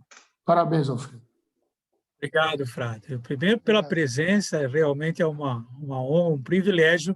Acho que não é sempre que a gente pode ter entre os ouvintes do nosso trabalho o grande mestre, né? Então, muito obrigado pela presença e muito obrigado pelas suas palavras também, que são altamente encorajadoras. Realmente, é meio raro eu falar num tema meio místico, eu sou muito mais chato do que isso, mas dessa vez é uma coisa que... Mas agora você entende, mas Alfredo, não, as coisas estão conectadas, acho que você está muito bem. Agora, Alfredo, você entende por que eu insisti nessa palestra, né? Eu queria o viés místico. Olha, vários agradecimentos aqui, viu, Alfredo? Inúmeros, né? Do Brasil inteiro aqui, mas nenhuma pergunta no momento. Meu nome é João Denofre. Frater Alfredo, muito obrigado. Realmente o senhor é fantástico. O que o senhor nos passou hoje foi maravilhoso. Aquele abraço. Paz profunda. Paz profunda, Frater. Muito obrigado pelas suas palavras. Muito Alfredo, obrigado. Se o Frater João Denofre falou, é porque realmente ele não fala. Eu ia falar isso, viu? Porque para ele clicar naquele botãozinho e falar, olha, só você, Alfredo. Só você mesmo, Alfredo. Realmente, eu conheço ele há muito tempo. Olha, eu estou vendo aqui, tem bastante gente aqui conhecida. Que nós temos 69 pessoas conhecidas, todos amados. Obrigado pela presença de todos. Alfredo, só agradecimentos, só agradecimentos. Tem agradecimento da Espanha, agradecimento de Portugal, agradecimento do Norte, do Sul. Realmente. É um privilégio, gente. Muito obrigado pela presença de vocês, muito obrigado por essas palavras. A gente é trabalho, né? A gente é coisa que a gente poder ver um trabalho que a gente construiu, no qual a gente colocou energia, né? Colocou nosso amor, nossa atenção, ser bem recebido pelos irmãos e irmãs é alguma coisa muito agradável. Muito obrigado mesmo. Muito obrigado, Níglio, Frater Níglio, por esta oportunidade. Quando que é a mais próxima? Essa oportunidade. Eu tenho um amigo muito querido, com quem já trabalhei durante muitas oportunidades. Ele fala assim: você devia ter sido padre ou pastor, porque você não pode dar banquinho para você que você sobe e você fala. Eu falei, é verdade. Então, se não querem me ouvir, não me convidem, mas se me convidarem, eu vou e falo, tá? Então, isso é uma coisa. Já estou pensando em dezembro, pode ser? Pode, claro que pode. Claro que bom. Pode. Aqui a gente já está com o programação. Eliana, pode falar. Alfredo, posso falar? Pode sim. Mariliana, que prazer ver você aqui, querida. Que bom. Venerável grande conselheiro emérito, Eu pode. tive preguiça de escrever. Eu aprendo muito escutando, sabe? Assim. Então, eu tive preguiça de escrever. Eu cheguei a uma conclusão, não sei se eu estou correta, mas assim, de que a gente tem uns flashes de iluminação. Porque o que acontece? Às vezes eu penso e esqueço. De repente, o que eu pensei aconteceu. E foi uma surpresa, uma coisa inédita. Então, eu vi em algum momento que você falou sobre que a gente estando mais quieto, mais em silêncio, e tendo o ouvido bem aguçadinho, a gente consegue chegar a algum lugar nesse sentido. Eu gostei demais. Eu não ia deixar. Eu estava numa aula de coral, eu saí antes, pedi licença por causa da palestra, e quase não consegui chegar, porque não fiz a inscrição com antecedência. Mil desculpas aos organizadores, eu não li direito tudo, e aí esqueci de fazer a inscrição antes. Mas era isso que eu queria colocar. Muito obrigada por tudo. Obrigado. A Eliana é uma grande amiga de longa data, e muito obrigado pelas suas palavras. Me deixa aproveitar a tua provocação, Eliana, porque é exatamente isso, sabe? A maioria de nós não passa por uma grande experiência como Paulo. Não tem essa história, né? Mas nós passamos por várias experiências menores. E me permitam dizer que eu acredito nisso porque eu acho que eu passei por isso. Uma vez eu fiz uma listinha de momentos em que me pareceu nitidamente chegar alguma coisa para mim, alguma mensagem para mim. Nunca fui de ser de ver coisas, sabe? Não tenho esse dom. Né? Eu sei de muitos fratres e sorores que escutam, que veem.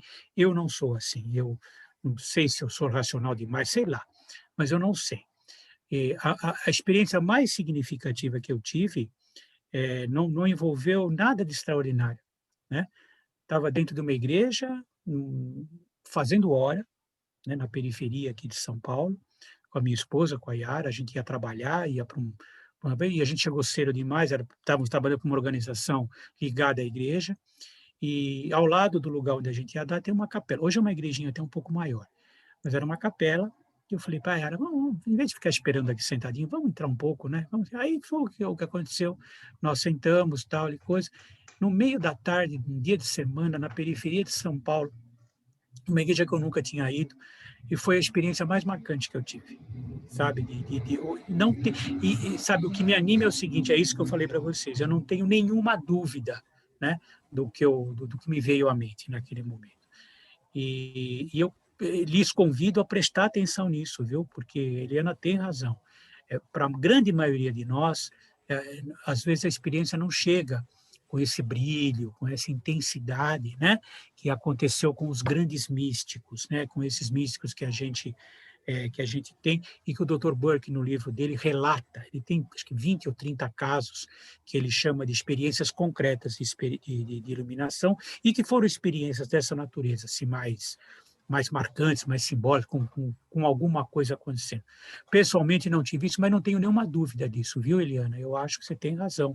Nós temos que ficar atentos, porque eu digo, uma dessas experiências abre um canal. E a partir daí, sabe, coisas vão fluindo. Às vezes, assim, sem que você perceba. Sabe, de repente, no meio da rua, tá, aparece alguma coisa assim meio... você não estava nem pensando naquilo tudo. É isso mesmo, sabe? Parece que estão dizendo para você, é isso mesmo, tá? Alguma coisa dessa natureza. Bem lembrado, Helena, isso é verdade mesmo. A maioria de nós, vamos dizer assim, tem microexperiências, né? Não é aquela experiência grande, mas o papel é o mesmo, sabe? O papel é o mesmo de nos trazer um conhecimento, uma informação.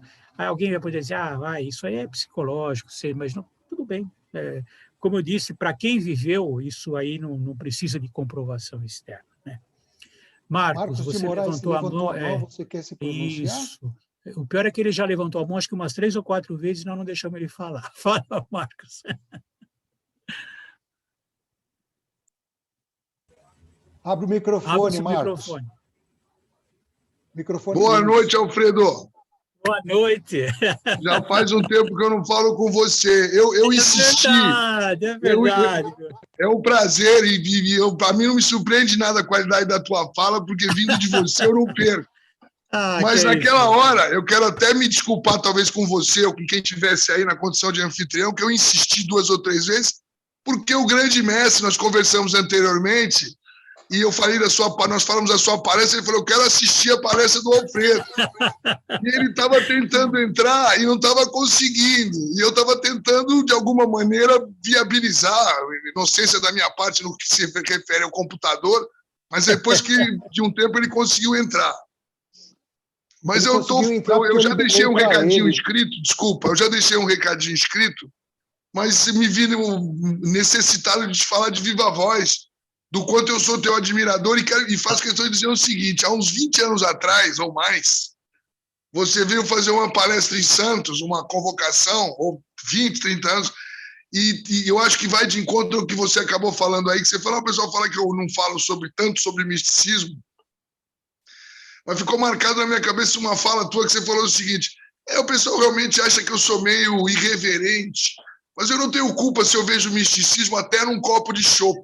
Eu nunca mais esqueci. Aquilo ficou marcado muito fortemente em mim com relação a você. Um forte abraço, Alfredo. Não quero tomar o tempo dos demais. Um abraço a todos que estão aí na condução, e em especial para o Alfredo. Um prazer te ver, Alfredo. Tudo de bom para você. Bem, querido, muito obrigado. Muito obrigado. Tá bom? Prazer em vê-lo. Parabéns, como sempre. A mim não surpreende nada a qualidade do teu trabalho. Obrigado, meu caro. Muito obrigado. Esse é um outro problema que a gente precisa ficar atento, viu, gente? Toda vez que acontece isso que o Marcos falou, eu tremo na base, né? Como eu trabalhei muito com treinamento, a gente dava muita aula, muita palestra. Então, de vez em quando, eu estava num domingo perdido em algum aeroporto, assim, eu e a Yara, e, sabe, 6 pessoas para embarcar, sabe? Aquele domingo à tarde que ninguém tem nada. O cara abria a porta e falava, passageiros, vamos embarcar. Aí ele via que tinha 6 pessoas e falava, gente, vamos lá, o avião vai sair, e assim que vocês embarcarem, eu fecho o aeroporto. Já tive chance de acontecer isso aqui. Muitas vezes, em oportunidade, vinha alguém na minha direção e falava, professor, quanto tempo? O senhor não está lembrando de mim? Claro que eu não estava lembrando dele. Tem um monte de gente, como é que eu ia lembrar dele, né? E aí começávamos a conversar e tinha uma hora que ele falava, falava isso que o Marcão falou, vou falar uma coisa que o senhor disse uma vez para mim, numa palestra, eu gelava na base, eu falei, o que será que eu falei naquela oportunidade que esse infeliz lembra até hoje, né? Aí ele dizia aquilo, eu falei, não, podia até não ser com as mesmas palavras que eu tinha dito, mas era, eu falei, não, isso eu devo ter falado mesmo, né? Sabe, nós, gente, e muitos de nós têm atividades assim de ensino, etc., nós temos que tomar muito cuidado com aquilo que nós falamos, né? Porque muitas pessoas pegam aquilo e refletem sobre aquilo e incorporam na sua vida, né? É uma responsabilidade muito grande que a gente tem, e como místicos principalmente, a gente, sem dúvida, muitas vezes está ajudando a pessoa levando a pessoa a formar o seu próprio ponto de vista. É uma coisa muito importante. Fico feliz, continuo gostando de chopp. Então, muito bom rever o Marcos depois de tanto tempo. Puxa vida, que coisa boa. Marcos é da Loja Santos? Marcos é Moraes, né? É da família do grande mestre. Eu estou sendo da Loja Santos, Flávio. Tá certo. Prazer em vê-los todos. Não liguei o sobrenome, perdoe. Não, mas eu lembrava muito. Ô, Jair, pode falar, Jair. Posso falar? Não achei a mãozinha aqui para marcar, para levantar. Mas, Alfredo, primeiro eu quero agradecer por esse néctar de conhecimento. Às vezes, eu me sinto uma miopia de conhecimento. Claro que eu não sou mais um jovenzinho, mas a gente, na vida normal, é como se fosse aquela vida da Gabriela. Nasci assim, vou vivendo assim, e nada de diferente acontece. As coisas vão passando pelas vidas e a gente não percebe o que aconteceu. Então, nos termos da ordem, eu não sei quais seriam, né, as experiências, como falar, né? Mas, assim, estou vivendo. Não existe aquele conhecimento, aquela profundidade. Quando eu me apresentei no início, eu falei daquele meu pavor de entrar lá, de assumir, né? Aí, quando você entra aqui nesse tópico que falou dos sentimentos, das inquietudes, da decisão de mudar, eu vejo assim uma reflexão que a gente fica buscando, às vezes, alguma coisa e não sabe, parece que está dando cabeçada para todo lado, né? O que falta, eu acho que seja uma orientação, né? Quando agora a gente ouve uma palestra desse nível, começa a pensar mais. E eu acho que é aquilo que você falou, tem que esperar esse conhecimento assentar e ver onde é que eu estou falhando. Porque não é possível chegar nos 60 e tantos anos e ainda não sei isso. Onde é que eu estava neste mundo? Mas foi muito boa a sua palestra. Obrigado. Obrigado, Jair. Puxa, que bom ouvir você. Muito obrigado. O Jair, ele é de Curitiba. Ele não é da ordem. E ele diz que passa sempre em frente aí e morre de medo de entrar. Brincadeira. Para quem que eu posso indicar para ele conhecer aí mais de perto? Para ele me procurar, que a gente tem uma estrutura para receber, eu posso dar uma apresentada na ordem para ele. Eu, o Paulo Costa, e ele vindo à Grande Loja, a gente está aqui todos os dias, e a gente, com exceção do sábado e domingo, ele pode procurar na recepção. Só que a porta está fechada por decreto da prefeitura até o dia 9. Então, quer dizer, teria que ser após o dia 9 de junho, porque o prefeito aqui pôs a bandeira vermelha, então os museus estão fechados, a própria Grande Loja. Nós estamos trabalhando lá dentro. Então, se ele quiser vir, talvez seja bom vir num dia aberto, regular. Apenas queria dizer, o Marcos, que o Frater Alfredo falou, é meu irmão, que foi mestre de deputada em Santos, e é um estudante de Rosa Cruz aí de longa data, só para não ficar dúvida. Agora, se a pessoa quiser visitar a Grande Loja, é só ir na Grande Loja, só telefona que a gente abre a porta. E ele vê lá, vai estar todo mundo trabalhando. Vai, Jair, está feito a apresentação, não podia ser... É o chefe dos chefes esse, tá? Então, agora Jair, independente ele é o grande qualquer, mestre que a gente fala. Tá? Independente de qualquer compromisso, vale a pena conhecer. Você não estaria aqui se não fosse uma pessoa interessada. Então, independente de qualquer sentido, vale a pena conhecer. Principalmente, você perguntou dos organismos afiliados, né?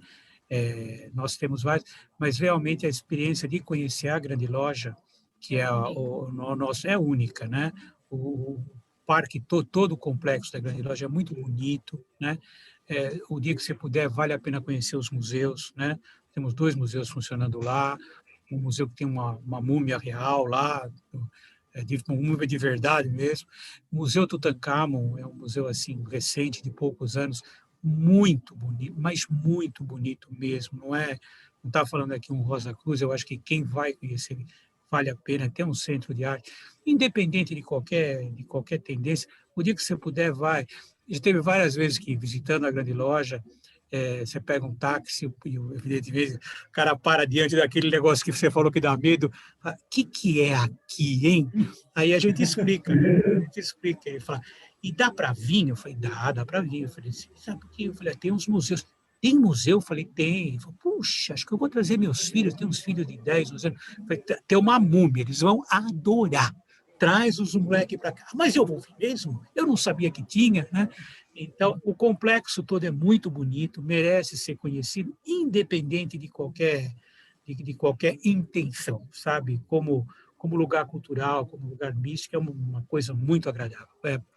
Visite sim, tira uma tarde, uma manhã para visitar, porque você vai gostar. Viu, Fraternidade? Isso que o Alfredo falou, toda quarta-feira tem meditação aberta, e nós temos 70, 100 pessoas, 140 pessoas que são visitantes, portanto não são membros, que participam da meditação aberta toda quarta-feira. Só que, no momento, não está podendo, por conta desse problema, mas já faz alguns anos que nós temos, para quem quer ver a ordem assim, uma experiência da ordem, né? Não essas ataraxias, essas quietudes da alma que o Alfredo falou na palestra, mas pode ir lá e ver, participar de uma meditação que os organismos fazem, né? São todas as quartas-feiras, 15 horas. Sempre tem um bom condutor lá que facilita as coisas. Só isso. Obrigado. Tem uma manifestação aqui do Cristiano de Vergenes, lá do Atrium Poços de Caldas, que eu acho interessante passar para você, Alfredo. O que eu achei de marcante em minha micro e humilde experiência em relação à iluminação tratada pelo Alfredo foi a libertação das amarras físicas, ou seja, libertação do sentimento de calor ou frio, da fome ou sede, de passar tempo. Achei muito libertadora. Não sei se você quer comentar alguma coisa. Sim, é por isso que o místico, quando volta nessa condição que nós conversamos, é libertador mesmo, sabe? Eu acho que, sabe, eu sempre fico pensando, né? Eu já estou com quase 70, daqui a pouco é melhor começar a pensar bem nisso, né? Como é que é essa passagem, né? Como é que é, por exemplo, na transição, você descobrir que você não acabou, né? Você olhar e falar, nossa, eu continuo aqui, olhar lá embaixo e ver teu corpo, né?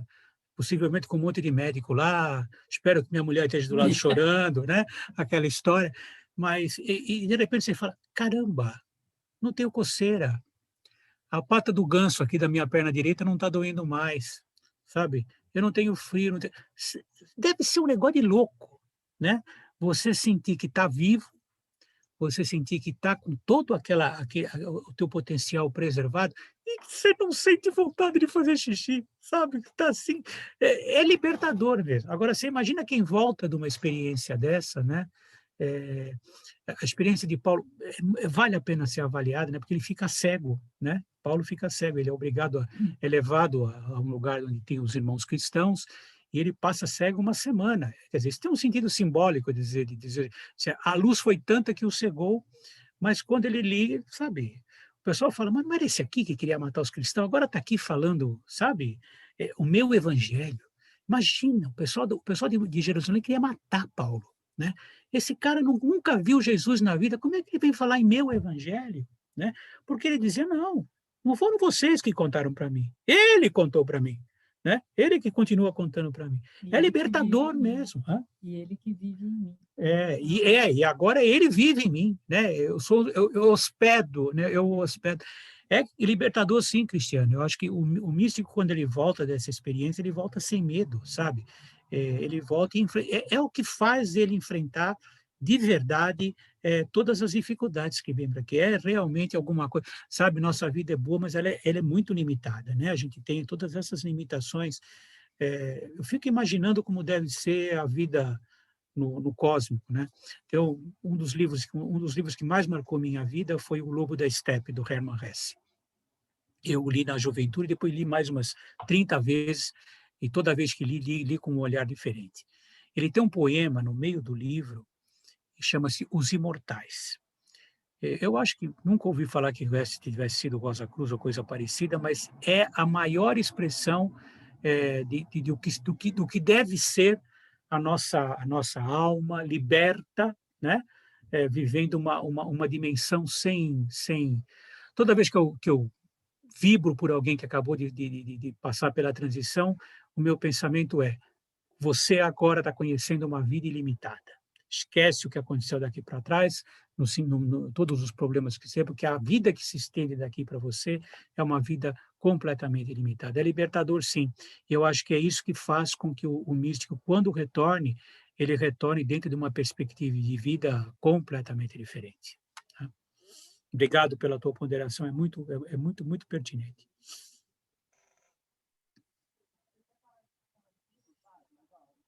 Bom, pessoal, vamos passar para o encerramento. Mais alguma manifestação? O povo agora quer jantar, Nícleo. Esse aqui é o problema. Já são 20 para as 10, o pessoal agora quer jantar. Então, antes da gente fazer a prece de encerramento, deixa eu fazer aqui meu marketing, né? Bom, próximas palestras, né? já que estamos falando assim de cristianismo, né, vamos falar assim do Evangelho segundo São João, dia 6 de julho, com a senhora Lúcia Rodrigues Alves, todos conhecem. No dia 15, nós temos aqui nossa atividade de relaxamento, né? O orador vai ser o Paulo Silas nesse mês. Estudo de mensagens Rosa Cruzes, dia 5 de junho, tema equilíbrio. O orador Marco Antônio Caparini, é venerável mestre Remido da Loja Campinas. E o evento extra, né, depois de tudo que nós passamos aí, e quase todos sabem, né? Tivemos uma série de eventos assim, de transições na Loja Campinas, e tivemos que postergar a nosso aniversário. Então, nós vamos fazer no dia 12 de junho. Tá? Seria dia 26 de março. E peço que todos me acompanhem numa invocação. Deus do meu coração, Deus de minha compreensão. Falar em ti me torna silencioso. A doçura dos teus atos me torna inativo. Ajuda-me na busca do sentido mais profundo da existência e a despertar gradualmente aquilo que há de melhor em mim, dando à minha vida uma orientação espiritualista. Assim seja. Obrigado a todos. Podemos encerrar a gravação.